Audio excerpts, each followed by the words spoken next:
Welcome back to another book review. Today we are looking at the Queen Mary and Spruce Goose Guide Map.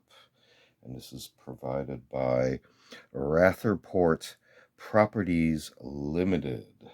And this book or booklet is actually an interesting placeholder in history. So after a little bit of research, if we step back in time a little bit, I encourage you to research the separate histories of Queen Mary, the Spruce Goose, Rather Port Properties, or Jack Rather, as well as Long Beach, California.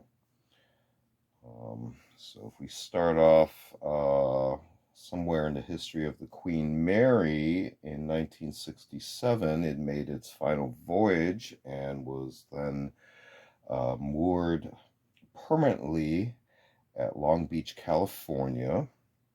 It was then converted into a number of things: a tourist attraction, hotel, museum, and event facility, since it is a rather large vessel, as well as the surrounding land area was part of the attraction as well.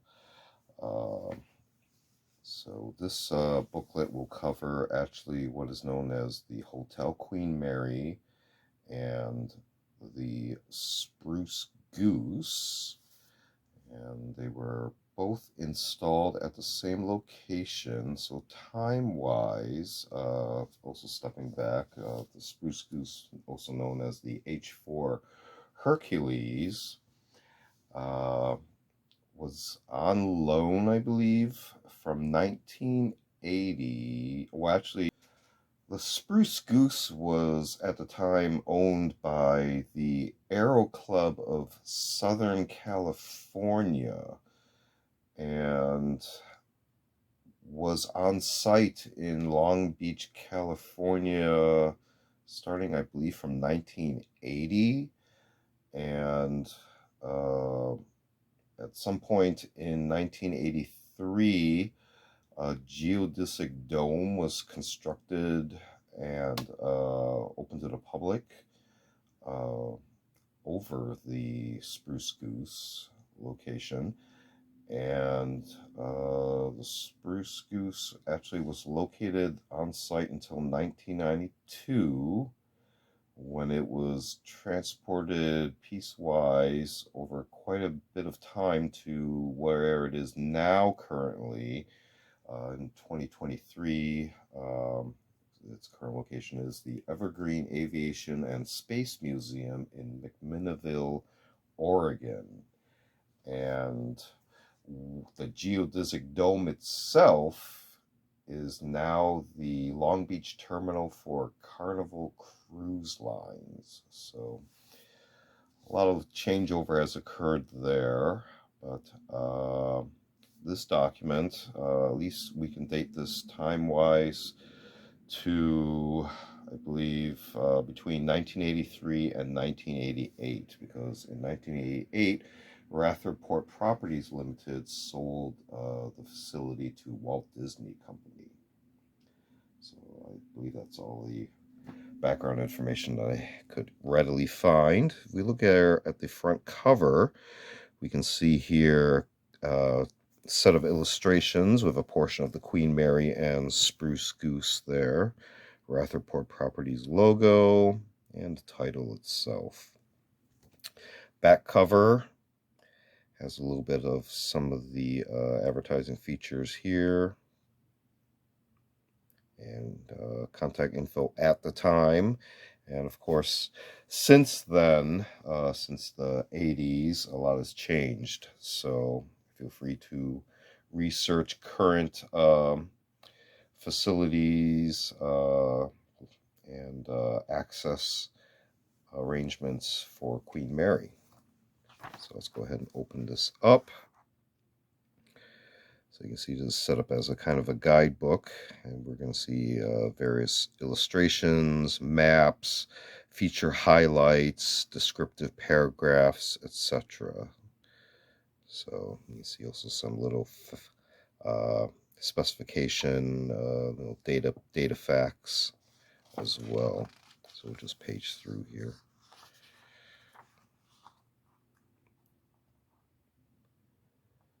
More maps, and you're going to see little features on some of the vendor facilities at the locations, restaurants, stores, display museums, etc.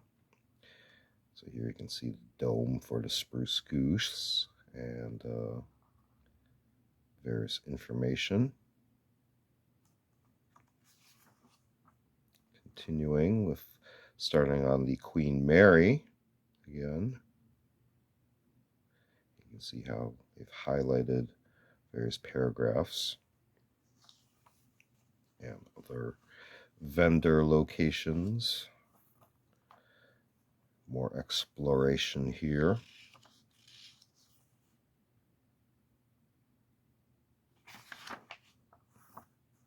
Continuing. Some interesting stuff here. Again, Queen Mary did have a long history, and you can see its involvement in various exciting times during the 20th century. So again, more information here. Exhibits specifically. Continuing, more finer detail on the exhibits. You see here the arrow pathway to take suggestion.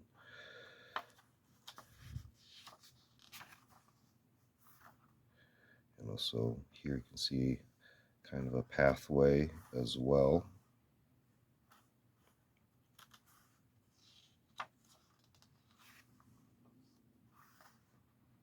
And it just keeps going. More exhibits.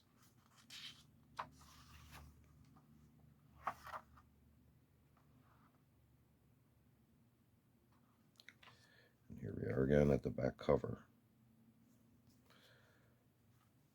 So, taking a quick look at the Queen Mary and Spruce Goose guide map. So this document will be placed between 1983 and 1988 time frame, depending on what vendors were on site at the time. That might help narrow it down, but that history is a little bit hard to research. But it could be an interesting little triptych there. This has been another book review. Feel free to check out other book review media reviews on the channel. We also do unboxing videos as well as show and tell videos on vintage, milsurp, tools, and other expanded topics. And we also do a series called Curios for the Curious, videos on more artsy type objects. Feel free to check all those out. Feel free to like and subscribe. Thanks for watching. See you next time.